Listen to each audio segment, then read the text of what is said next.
Hello friends, welcome back to my channel SyntaxAdda. My name is Ravi Ranjan. In this video, we are going to cover one of the CRUD operation, that is either creating or saving or persisting data into the database.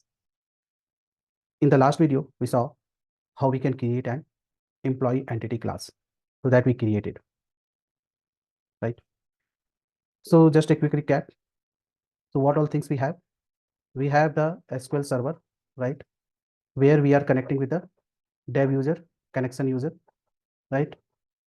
In this SQL server, we created a database with the name dev, right? And then in this database, we created a table called employee. We created a table called employee. Then we set up a Spring Boot application, and then by adding MySQL driver, and MySQL data JPA. Spring data JPA. So that's all we did, and then we created an entity class employee, and mapped all the rows and columns, right? And mapped all columns to the corresponding database table. That's what we did, right? Now we are ready to perform a CRUD operation. So in this video specifically, we'll see how we can create or save or persist data into the database table. For that, we need a DAO class, that is employee DAO class. Now, what is employee DAO here?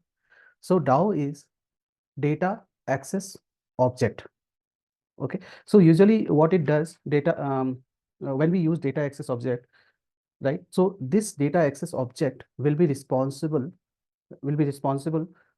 for interacting with the database. So that's the main agenda of creating this employee DAO class.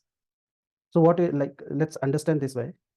So we have employee DAO class, and we have the database, right?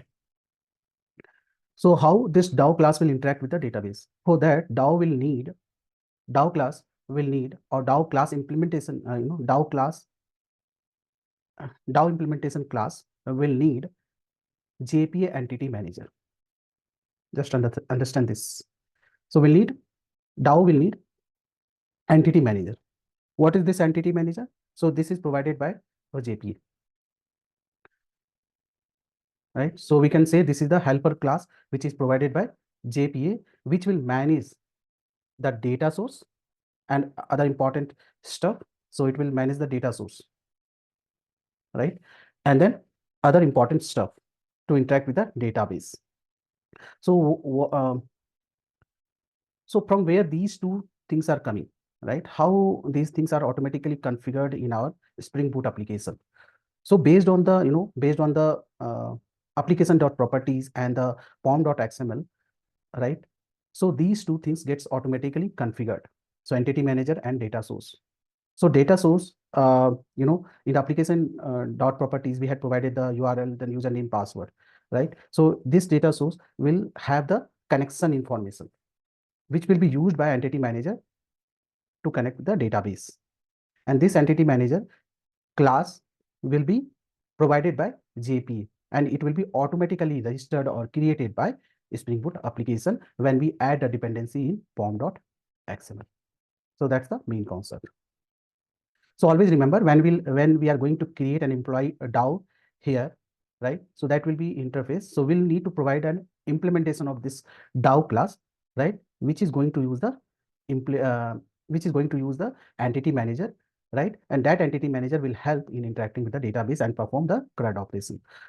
So here we are going to see one of the operation that is, in the CRUD, that is C, that stands for creating data into the database. We can say creating or saving or persisting data into the database. So let's see how we can implement this. So for this, open IntelliJ IDE. So this is our employee entity class, which we had created in last video. So what I will do, I will create in this main package, I'm going to create one new package with the name DAO, and will create a employee DAO, you know, uh,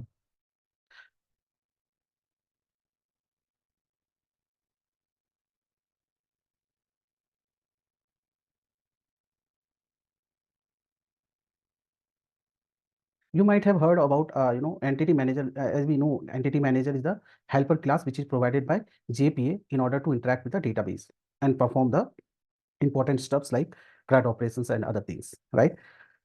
You might have heard about other terms such as JPA repository, right? And then CRUD repository. So what are these things here? So these sometimes we use these JPA repository, right? Also, but here, what's the difference between this entity manager and uh, JPA repository, right? So just understand in this simple, terms. So if you want low level control, right, or flexibility over your database, then you can go with the entity manager. And if you want to go with the high level of abstraction, right, or control or flexibility over the database, then you can go with the JPA repository. What does it mean? So let's say sometimes there will be some use cases which is very complex, right, or complex query, then that may not be implemented using the JPA, right, because it is the high level abstraction, and it will have, uh, we can say um, low control over the database, right? So you may not be able to achieve that use case by using the JPA repository or CRUD repository. So in that case, you can go with the entity manager. So just remember, if anybody is asking you about what is the difference between entity manager and JPA repository. So entity manager is for low level control and flexibility, but JPA is for high level of abstraction, right? And we can say less flexibility over the database. So this is the main difference. So don't be confused by when in the application when you see JPA repository or entity manager. So here we can use the JPA repository or CRUD repository also, because this is the basic uh, JPA Hibernate um, session which I'm going to cover. So I can go with this one also, but since um, in the most of the real world application, you will see entity manager. Okay, why? Because it will give you the high, like, more control over the database. So you will be able to write the complex query also, or some the custom requirements which can be handled by the entity manager only. Okay, so this is the main difference. Now we'll see this operation, how we can create, save, or persist data into the database. So for this, let's open the IntelliJ IDE. So here you'll see, so here you see we had created an entity class employee, right? Now, in order to connect to the database or interact with the database, we need DAO class. So for that, I'm going to create a new class, rather interface, in the package, let's say DAO dot, and I'll name it employee DAO. So this is just an interface. So here we need to just say what you want to do. So we are going to perform the, we want to persist the data into the database. That's all. We don't want anything. So we'll declare one, method here, save. And what we are going to save, we are going to save the, employee details. So we'll pass the employee. So this is the interface. Now we'll provide the, implementation for this interface. So I will write employee DAO IMPL. So this is the implementation class for this employee DAO, right?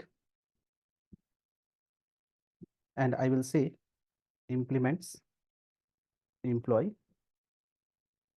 DAO, right? So we need to add an implemented method which is defined in employee DAO. right? Now, as I said, right, in the discussion, how employee DAO impl class will interact with the database. For that, it will need the helper class. That helper class, we can, inject a dependency here. That is the, we can auto wire that dependency of entity manager in this DAO implementation. So we can use, so we can write private entity,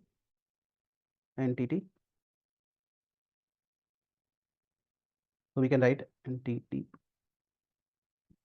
manager. So it's from Jakarta Persistence API. So, and we write entity, right? So there are two ways, like you can simply write. So if you want to inject the dependency of this entity manager here, so you can just auto wire. So this is one of the feature of Spring Boot. Okay, so this entity manager, uh, you know, uh, object injection, we are doing it here, right? And then what we can do, entity dot, we can write persist, and we can just pass this employee. Okay, so that's all. So as I said, this entity manager is provided by JPA, which will help you to, persist, means you to perform the CRUD operation. So how it will manage? So it will manage the data source. So data source, it will have the connection information. So entity manager is going to use that connection information using the data source and then perform the different operation. So persist, when we are writing, it is just equivalent to a insert query, right? How we write. So that's all, right? Before, JPA Hibernate, when we were using the JDBC, in that case, in case of any, data manipulation or, any transactions which you were performing onto the database, for that, we were opening that, connection, right? Then starting the, transaction, and then ending the transaction. So such kind of things were involved. But when we are using the Spring Boot application, then Spring Boot, application provide an annotation that is at the rate transactional, right? Which generally take care of such things behind the scene. So when we use this annotation, then it will automatically begin and end a transaction for this JPA code. Okay, so we can use annotation at the rate transaction. So you understood why we are using transactional annotation? So in order to, begin the transaction, right, and end a transaction, like how we were using in the JDBC. So when we use this transactional annotation, this will be taken care automatically by Spring Boot application. So if you see this at the rate transactional, it is provided by Spring Framework. It's not the, it's not the JPA Hibernate. It's not from the JPA Hibernate framework or JPA framework. Understood? And one more thing here. So Spring provides one more special annotation that is called @repository, which we generally use on DAO implementation class. Okay, so when we use this uh, annotation on DAO implementation class, then in that case, Spring Boot automatically register this class as a bean, right? And then you might be, having the doubt why we like what's the use, like when we use this one, okay, this will be registered as a bean. Then apart from registering this as a bean, what are other features that we can get from the using the annotation repository? So answer is, this provides you the translation of any JDBC, related exceptions. What does it mean? What is the translation here? So when we are going to use this @repository on the, DAO implementation class, so let's write it first. So you will see this is from the Spring Framework, and this is stereotype package repository, right? So when we are using this @repository annotation over the DAO implementation class, then it provides the translation of any JDBC exception. So whatever the checked exception will be there, it will be converted to unchecked. Okay, that's the meaning of translation here, right? Just remember two things. Why we are using @repository annotation here? This is, we are using @repository so that, when the application runs, Spring Boot application run, then @component scan will scan the class, and it will look at this annotation, repository, and then this class will be registered as, bean. So we can say this repository is the subcomponent, right, of @component. Just remember this, right? And other advantage of using repository is that it provides translation of any JDBC related exception. Translation means from checked to unchecked exception. Understood this part? And transactional, why we are using this one? We are using to begin a transaction and end a transaction.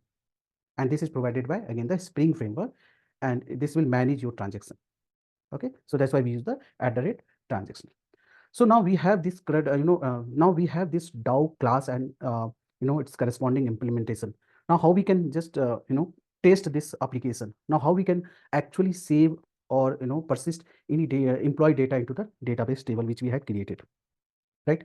So for that, again, we'll go to the main JPA Hibernate application, and we'll use this command line runner.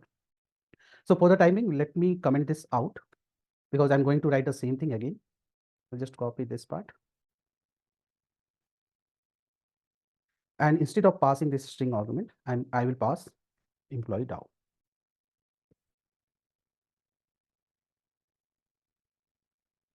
Okay, so let's import this. And in this runner, we will be calling a method, let's say create employee, and we'll pass this employee DAO. Since this is the new method here, so we'll create this this method here. So before persisting, we'll create a employee, right? We'll create a employee object. So for that, by initializing with the employee first name, last name, and email ID, right? That's what we are going to do. But since it's not having that constructor, so that so let's create one constructor with these fields in employee entity class. So let's go to employee entity class, and here after this default constructor, we'll create another constructor with the argument. So you can right click, generate constructor, and I will create a constructor with these three fields. I'm not considering this ID because this will be auto generated, right? So we'll see this. So this is the constructor. Just let's save this and go here. And now here we can pass the first name, let's say Ravi, Ranjan, and let's say email ID as Ravi Ranjan @syntaxadda.com. Okay, so let's import this class. So we have this class object created. Now we have this object created. We want to persist this into the database, right? So what we'll do here now? So we'll just call the employee dot save, right? And we'll pass this. So in employee implementation class, we have this save. If you see here, we have this save method, right? Ultimately, it is going to call this persist method on entity manager, and it will persist the data into the database. So just save it, and let's see if it is. Now, before executing this or before running this application, let's verify the database first. So if you run this, we don't have any data right now, right? Now go to the application, the Spring Boot main application, right? And this is the main class, just invoke this. Now let's see.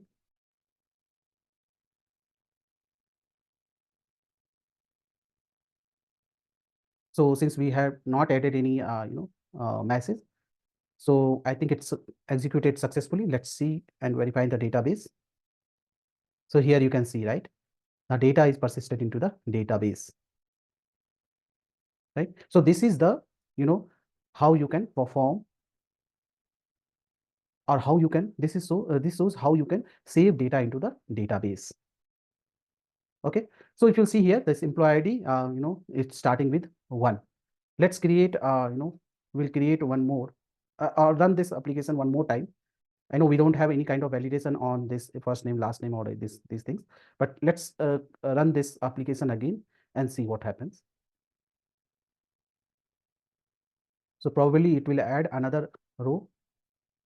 right, with the same detail, but employee ID, if you see, it is incrementing by 1, right? So let's say if you want to start this uh, employee ID with some, you don't want to start with the 1, right? You want to start with something, let's say 2000. So for that, what you will do?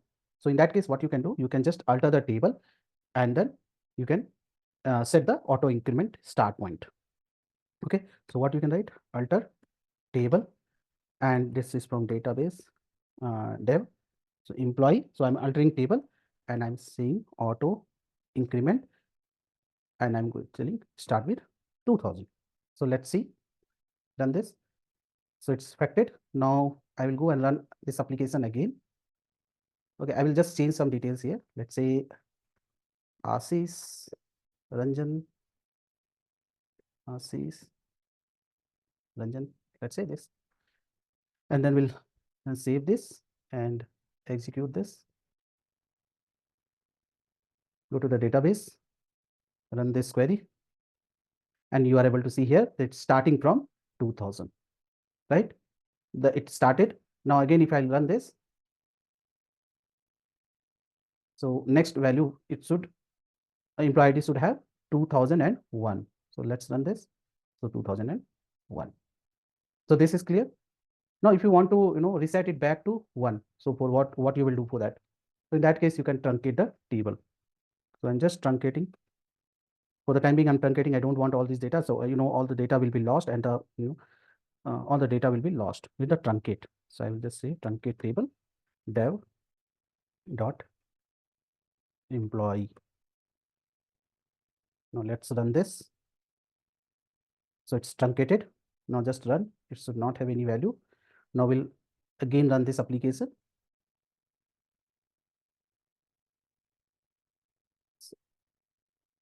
Executed. Now let's see here. So it's again set it back to 1. So understood. Hope this is clear.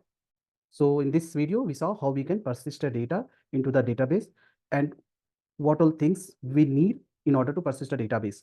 So we saw we need DAO class, DAO interface, and the DAO implementation class. And DAO implementation class will need entity manager, right, which is the helper class provided by JPA in order to manage your CRUD operation or other database related operation by using the data source. So this entity manager and data source are configured automatically by Spring Boot application based on the dependencies provided in the form.xml and detail of the connection provided in the application.properties. Then we saw how what all the other annotations, special annotation which is provided by other annotations which are provided by Spring Boot. So we saw the use of @transactional. This annotation will help you to begin the transaction and end the transaction, right? So this will happen in the this will happen behind the scene. Then we had @repository, so that Spring Boot automatically registered this DAO implementation class as a bean and manage that the life cycle of that bean. And then when we use the repository annotation, then it will provide the translation of any JDBC related exception, means from checked to unchecked exception. So that's all in this video. Hope you like this video. If you like, please share it with your friends. And also don't forget to subscribe my channel for any further notification. Thank you so much.